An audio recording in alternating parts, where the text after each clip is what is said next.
The Nerlin Nerds podcast is brought to you by What Lola Wants. Go to WLWPrivateChefs.com for information to reserve top quality chef and restaurant services in the Chicagoland area. Pulpery Media presents Nerlin Nerds with your hosts, Brock and Ben. This is where we discuss the pop culture topics that interest us and those minor details that irritate us. Yeah. We gotta go see Nosferatu. I meant to text you about that, but we'll figure that out. Let's start with Space Goonies. Yeah, because that's exactly what it is, Space Goonies. Yeah. How far did I get? 2 episodes? But once Jude Law is with them, then it's just, because he's the one who travels with them, right? Correct, yeah. And he's still a little shady. Yeah, and, to paint you a vague picture, Please. They're up to 4 episodes now. Yeah, and I think I've seen an episode. They're only a half hour. Maybe I've seen 2 episodes, but it's been weeks. The first episode is the longest one. Yeah, that's 46 because they're having to minutes. just establish characters. Once Jude Law comes in, so the whole thing is he has to win over all the kids, and right, and he finally does it, and then he does a heel turn. Yeah, I remember the heel turn. Yeah, well, this is in the last episode. No, maybe I have watched them all. So I'm when he takes one of them hostage. Oh no, I didn't see that. No, yeah. Okay. No, a proper heel turn. Yeah, exactly. Okay, yeah. Proper heel turn. All right. So, but I saw it coming. But I like. There's the Goonies aspect, which is always fun. Of course. You can't go wrong with a group of kids out of their element. You've got a curious one, and one's a leader, and you've got the stupid one that runs his mouth, and then you've got the comic relief guy. Well, and as they keep expanding, they're from some lost planet. There's treasure to be found. Not that the kids are looking for treasure, but everybody around them's trying to find this treasure. Well, yeah. That treasure. And so it's a good formula. They're doing it very well. Yes. Finally. But Disney knows kids, so I'll give it up for that. That's. But I will say this it's 2 series, and again, Skeleton Crew could make a turn, and all of a sudden you're like, what the fuck are they doing? But Agatha started off slow and had a very good, satisfying ending that sets up. I still either need to do it, but another series. Well, and again, like I said, it's 3 episodes of trotting. And then they finally start. It's ooh, and you get to the end. You're like, holy shit. So, oh, poor Liv Morgan. Not that I think that Skeleton Crew is going to go that route, but no, it'll stay lighthearted and. But it also seems like the writers on it also figured out other than there was criticism on the last video game, but the Fallen Jedi. Oh God, yeah. And those of you're going out and you're doing this thing completely separate from Correct. You don't need Darth Vader or Obi-Wan. No. Although Darth Vader did show up in the video games, but it's a giant universe in a galaxy far, far away. Right. So galaxy. I like what they're setting up. I also like Jude Law is very much. I feel his career has mirrored DiCaprio's in a lot of ways. You start off a goofy, or a heartthrob, and then now you went through your stretch where you were a good, serious actor. Yes. Yeah. And you take this as a little lighthearted payday, but you're still fucking owning it. Yeah. So. No, you're still acting and you're still doing your thing. Yeah. The chick who, God damn it, excuse me. The chick who plays Ashoka. Yeah. Ahsoka. Same way. Rosario Dawson. Right, yeah. But I do like the a lot of the bit parts that they've done in that, like the like the pirate droid Yes. is I always forget his last name. Nick Frost from Shaun of the Dead. Oh yeah. From the Cornetto trilogy. I refuse to call that. I will not do it. It's fucking. It's Edgar Wright. I'll give him whatever he wants. Yes. But yeah, I mean, like that's brilliant voice casting. Did you see when they got to the space station where Jude Law and the owl get into it? Like that talking owl creature? No. Okay. I don't remember.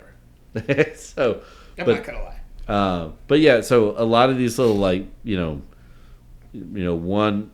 or two scene Guy floats in, guy floats out. But it's guy floats in, guy floats out. They got a lot, and it's not like traditional voice actors. They bring in different and it's just these nice little Easter eggs, right? Where you're like that person sounds familiar, and then that's you look it up and you're like, holy fuck, right? That's because I need to put my phone like across the room when I watch TV or a movie.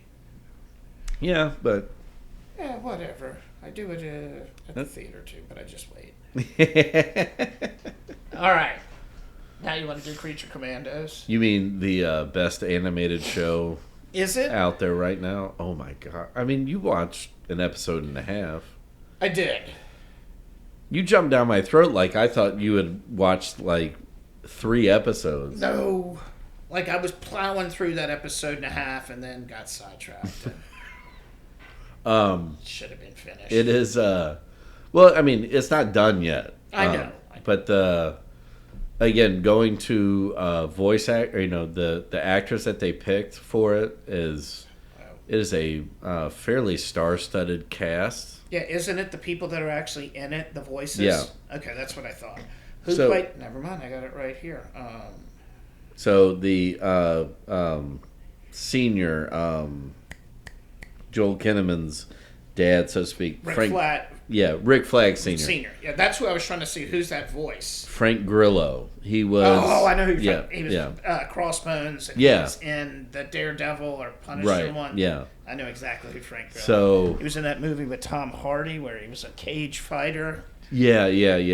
And so I'm, voice acting is not the easiest thing to do in the world, and No. he's done. I mean, he does a really good job with it. I mean, granted, they're under James Gunn's direction, and you're also because this is in DC, and DC's always known how to do animated. This is the start, right? Yeah, because he says this is the start of if it's mentioned in here, then it's canon because they've mentioned Suicide Squad. The Suicide. I can always. With Peacemaker. Yeah. They mentioned the star and all of that. Correct. Rick Flag dying and okay, so all of that movie is basically canon. Yes. Okay. But I mean, in this though, this starts James Gunn's universe. All right, that's why. But I think it goes back to Peacemaker because Cosmos shows up. Yep. And they're like, and he's on a cane, and they're like, "How'd you get into?" Like, "Oh, I was saving the planet from aliens." But let's move on. Yeah. And but you still have Viola Davis as Waller. Yep. I forget how to say her name, like India Varma, but she was. I was in the process. She was Kevin McKidd's wife in Rome. She was Alan Tudyk. Yes. I didn't know that was him. Well, and he plays Indira Varma. Yeah, thank you, Indira Varma. Yep, she's the bride. Okay. Right. Sean Gunn is the Weasel, same guy from originally. Yes, and GI Robot. Yep. Which that might be one of the greatest characters ever. Where they're Nazis. I would like to kill Nazis with you. Are there Nazis around? Because I would like to kill them with you. That's it. His purpose is, I want to kill Nazis. And so as they've moved through, I didn't know that. Yeah, David Harbour. I knew he was Frankenstein. Yeah. And oh my god. But so each episode they do backstory on each of the characters. So far we've gotten backstory on Weasel. We've gotten backstory on GI Robot. That one was amazing. That was the second one, right? Yeah. Because the Weasel was the first one. No. Second one. No. Weasel is like the third or fourth episode. Maybe I have watched it all. You might.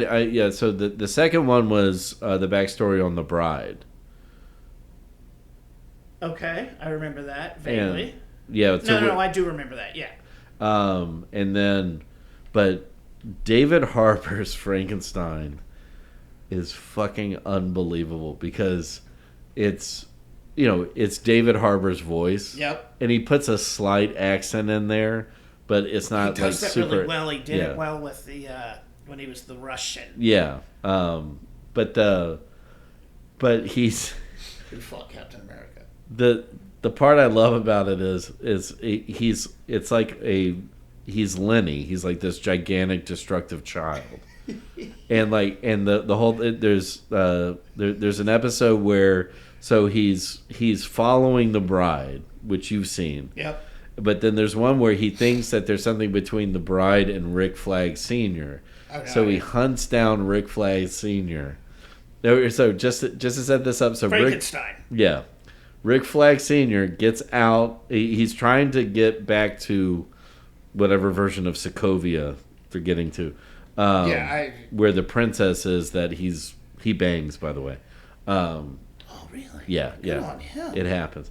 That's actually a very funny scene because they don't show the sex happening. Not The Witcher 3. But it's the Weasel and Dr. Phosphorus outside the door, and like the bodyguard, the princess's bodyguard, comes up and he's like, "I need to talk to the princess," and Dr. Phosphorus is like, "You might want to give him about like 30 seconds," and you just are like, and he's like, "Well, maybe 45." But Phosphorus. But very kind of like Naked Gun jokes. Yeah. But anyways, again, they can do that because. Right, yeah. Is this rated R? Ah, yeah. I mean, language is off the charts. But anyway, so Rick Flag Sr. gets out at his house because he's been kicked off the team. So he's going to go save the princess by himself. So as he gets out of the car, it's almost like an Aqua Teen Hunger Force episode. So he gets out of his car and starts running into his house. Meanwhile, in the background, you see like a Mini Cooper come speeding around the corner and like slam into a tree. And then climbs out Frankenstein. He's in a Mini Cooper. Yeah, like a smart car. Like Frankenstein in a smart car. Anyway, so like Frankenstein jumps out and they have this big fucking fight that goes into Frank Sr.'s house. Of course it does. Or Rick Flag Sr.'s house. And so they calling him Frank. Yeah, because I'm thinking of the actor. Yep. And anyway, so they finally come to a stalemate, and they decide that they're going to talk out their grievances over tea. And then they don't show the conversation. They just cut to the end, and Frankenstein's like, "Oh, that's such a beautiful story. You are in love like I am. We are both champions of love. We are now best friends." And so he's like a 12-year-old. In this gigantic, giant teddy bear who just wants to be like have a best friend and hook up with this girl. I want to know what that conversation consisted of. Well, he was telling him about like hooking up with the princess, and he's like, "You are in love. I know you're in love." Okay. Oh, but it's hurt. Well, again, it's something like a vehicle like this that gives James Gunn license for his imagination. This is what he needed, like with Peacemaker. Yeah. Yeah. It's so far like it's funny and so good old fashioned DC animation. You think Superman's gonna be funny at all? Clark Kent, yes. Superman, no. I think he's going like full cheese Superman, which is what we need. Okay, yeah, I'm cool with that. Yeah. And I love the Clark Kent Superman. The following segment has been brought to you by Whatever Lola Wants. Go to WLWPrivateChefs.com for information to reserve top quality chef and restaurant services in the Chicagoland area. The Nerla Nerds podcast is a production of Pulpery Media, produced and edited by Ben Grimion. Marketing by Brock Ryder. Graphic design by Beck Ryder and Ben Grimion. Music by the Heisenberg Compensators.